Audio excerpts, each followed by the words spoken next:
سیدنا داؤد علیہ السلام کی طرف اللہ تبارک و تعالیٰ نے وحی فرمائی، اے داؤد میرے بندوں کو بتاؤ، من صدقنی فی سریرتہ، جس نے تنہائیوں میں میرے ساتھ سچائی کا تعلق رکھا، فقد صدقتہ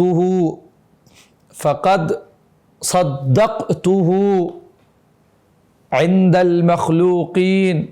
فی علانیتہ، تو میں اسے مخلوق کے درمیان ظاہر میں بھی سچا بنا دیتا ہوں۔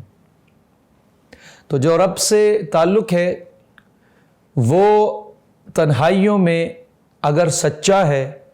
تو اس کا بدلہ، اس کی روشنی ظاہر میں مخلوق کے درمیان میں اللہ تعالی ہمیں اس طرح عطا کرتا ہے کہ لوگوں کے درمیان بھی ہمیں سچا اور محبوب بناتا ہے۔ اور سیدنا بایزید بسطامی رحمۃ اللہ علیہ آپ فرمایا کرتے کہ باش کے می نمائی وہی بنو کہ جو تم دکھاتے ہو، یا می نما کے می باشی، یا وہی دکھاؤ جو تم حقیقت میں ہو۔